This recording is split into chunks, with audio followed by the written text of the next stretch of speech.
procedentes às ações. Obrigado. Obrigado, Vossa Excelência. Pelo interessado, governador do Estado de São Paulo, falará o doutor Tiago Luiz Sombra, procurador do Estado.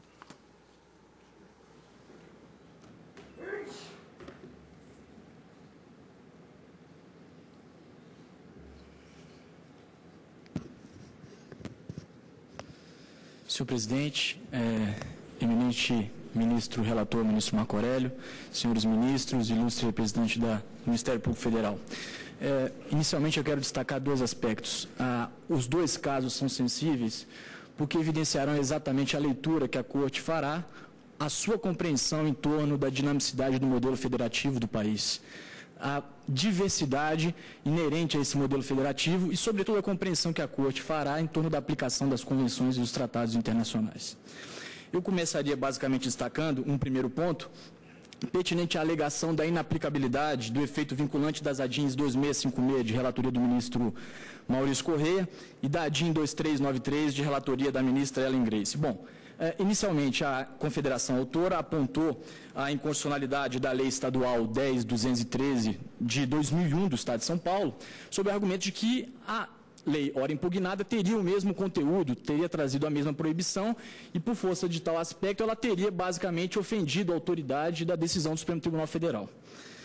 Não obstante, e aí a título de reforço, colaciona também a ADIN proveniente do Estado do Mato Grosso do Sul, de relatoria da ministra Ellen Grace.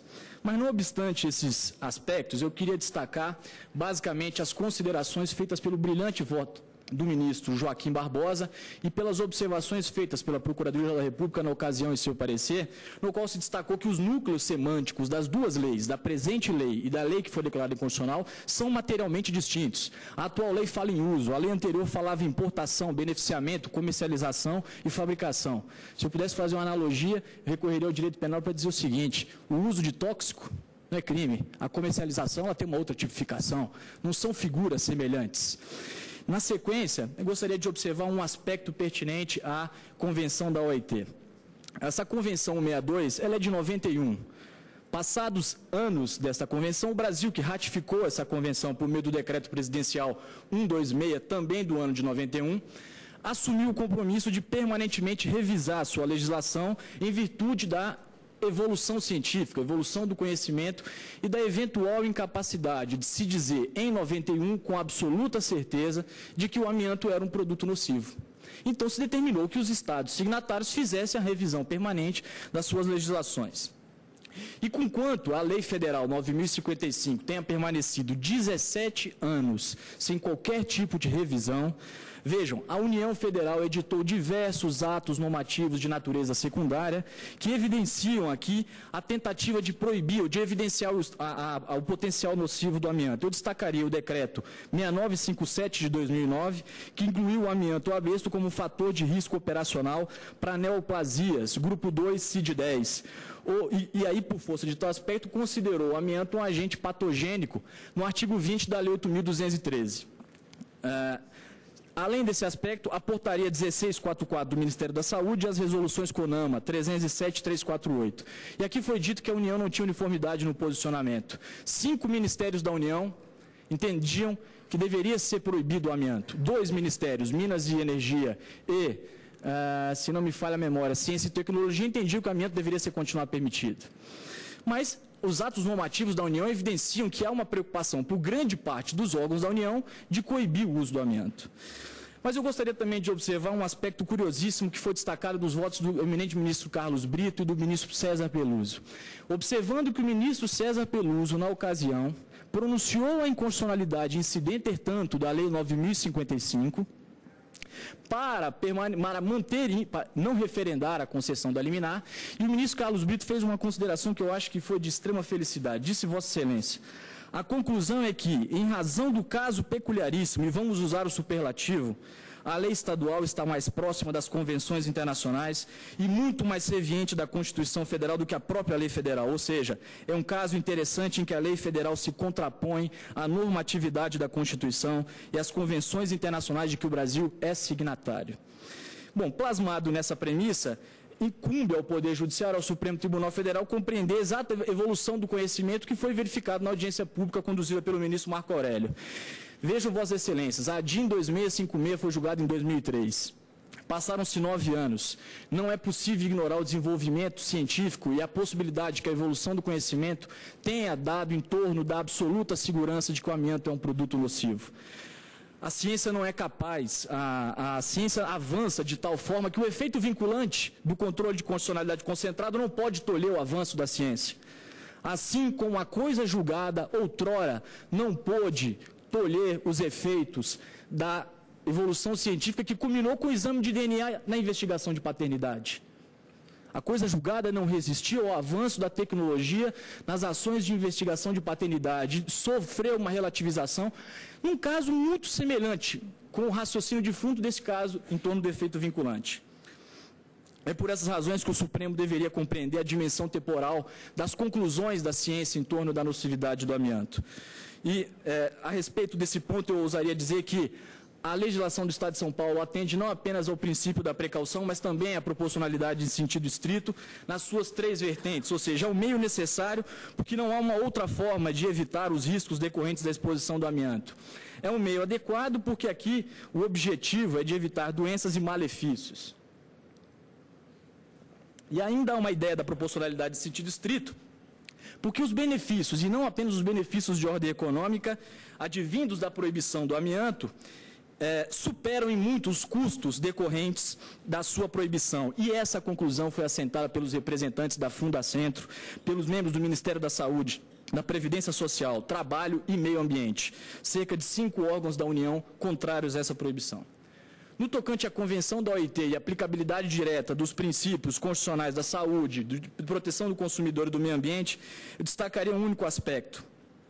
A despeito da imposição permanente da Convenção da OIT de revisão da legislação e da omissão do poder público nesses últimos anos em alterar a Lei 9.055, a OIT, na sua 95ª reunião, placitou a relevância de se eliminar o uso futuro do amianto, porque cerca de 100 mil mortes ao ano eram causadas pelo amianto em todo o mundo. Em 2006, a OMS promoveu uma consulta pública em que assentou que todos os tipos de amianto causam a asbestose, o mesotelioma e o câncer de pulmão, que não há um limite seguro de exposição, além de existir outros substitutos mais seguros. E aí o dado mais curioso é um dado proveniente da OMC. Vejam, Vossas Excelências, que a OMC tem considerado a proibição do amianto por parte de alguns países signatários como uma causa justificada a não impor sanções em virtude dessas restrições alfandegárias. Atualmente, cerca de 51 países no mundo baniram o amianto. Brasil, Rússia, China e Cazaquistão continuam sendo os maiores produtores. A ONU considera o uso do amianto para efeito de medição do IDH como um dos seus índices relevantes. Com essas razões, eu basicamente diria o seguinte: o Estado de São Paulo, ao editar a Lei 12.604, ele simplesmente observou as normas da OIT, lembrando que em razão da jurisprudência clássica do Supremo, consagrada inclusive anteriormente à emenda 45 no precedente do ministro Xavier de Albuquerque, no RE 80004. Um tratado internalizado tem eficácia de lei ordinária. Assim como o Estado de São Paulo deveria observar a Lei Federal 955, deveria também observar a internalização da Convenção da OIT por meio do Decreto Presidencial 126. E o fez, deu cumprimento a essa medida. E aqui eu destaco uma manifestação do ministro Francisco Rezec, na representação 1153, quando Vossa Excelência destacou o seguinte: seria flagrante despropósito entender que as normas federais estabelecem limites máximos à proteção à saúde, quando, na realidade, essas normas constituem um piso a partir do qual os estados desdobrarão, na conformidade das suas condições e interesses, o seu patrimônio legislativo. E para evidenciar que não se trata aqui de uma isolada aplicação direta de princípios fundamentais, a ministra Carmen Lúcia, por ocasião da DPF 101, que tratou dos pneus usados importados do Mercosul, também adotou posicionamento exatamente semelhante para vedar a importação por meio de atos normativos, apesar de existirem atos normativos que permitiam a importação de pneus usados de países signatários do Mercosul. Vejam, Vossas Excelências, como é que se poderia supor que a União submetida à responsabilidade internacional por seus atos ratificados, poderia se eximir da incumbência de permanente revisão da sua legislação e restrição a esses produtos danosos à saúde, e, além disso, coibir que os entes federados também o fizessem por meio das suas legislações. Eu observo, basicamente, no que se refere ao parágrafo 1º a 4º do artigo 24, que não apenas a Lei Federal 9055 deve ser erigida como parâmetro de confronto com a lei estadual, mas também o decreto presidencial que internalizou a Convenção 62 da OLT, porque também considerado uma norma federal de natureza ordinária, como assentado pela jurisprudência remansosa do Supremo. E, em momento algum, se cogitou que a legislação tivesse, de algum modo, inobservando a Convenção da OIT ou tivesse em confronto com ela. No que se refere à livre iniciativa, que é um dos outros argumentos, é importante observar aqui que a livre iniciativa não é um valor absoluto, ela demanda uma ponderação com valores constitucionais de igual relevância, em especial a responsabilidade intergeracional, o desenvolvimento sustentável e o princípio da precaução. Trago ao conhecimento de Vossas Excelências 2 casos da Corte Europeia de Direitos Humanos. Lopes Serra contra a Espanha e Guerra versus Itália, em que a Corte Europeia de Direitos Humanos entendeu a responsabilidade do Estado pela incapacidade de controlar poluição industrial e promover um equilíbrio entre interesses econômicos e interesses da sociedade civil. Vejam, Vossas Excelências, em 2000, a Câmara dos Lordes, na Inglaterra, reconheceu a 3.000 vítimas contaminadas por uma mina de amianto na África do Sul o direito de acionar a companhia mineradora na Inglaterra para obter o ressarcimento dos seus fundos de assistência e eventuais tratamentos de saúde.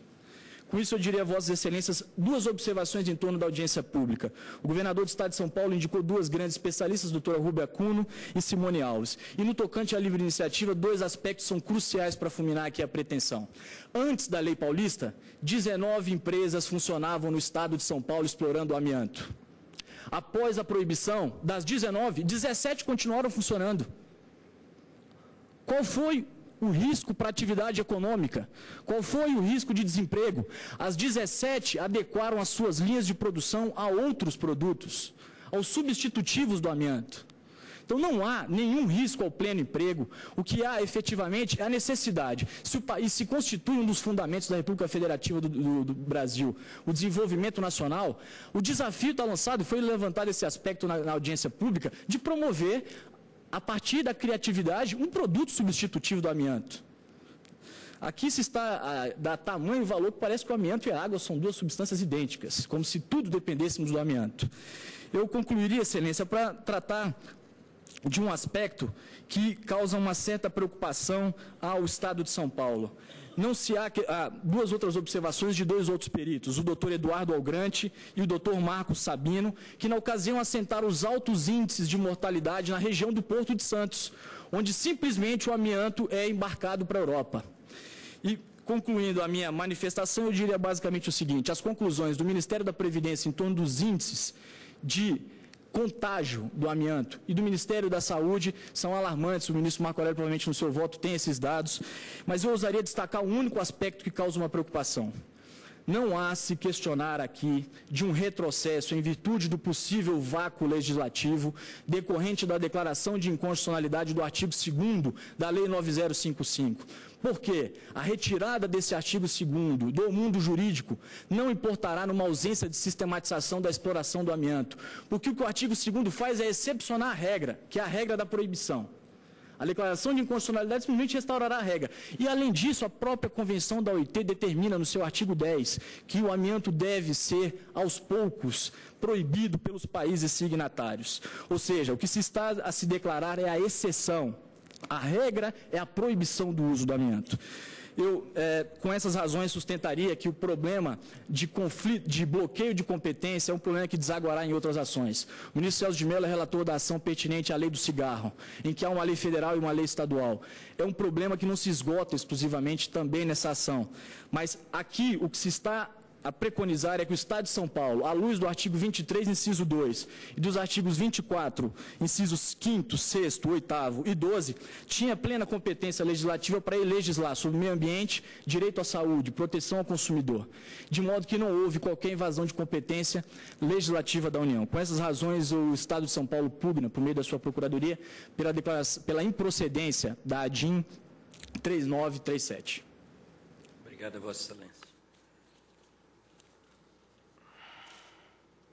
pelo Amicus Curiae, Sindicato dos Trabalhadores da Indústria da Extração de Minerais Não Metálicos de Minasul, Goiás.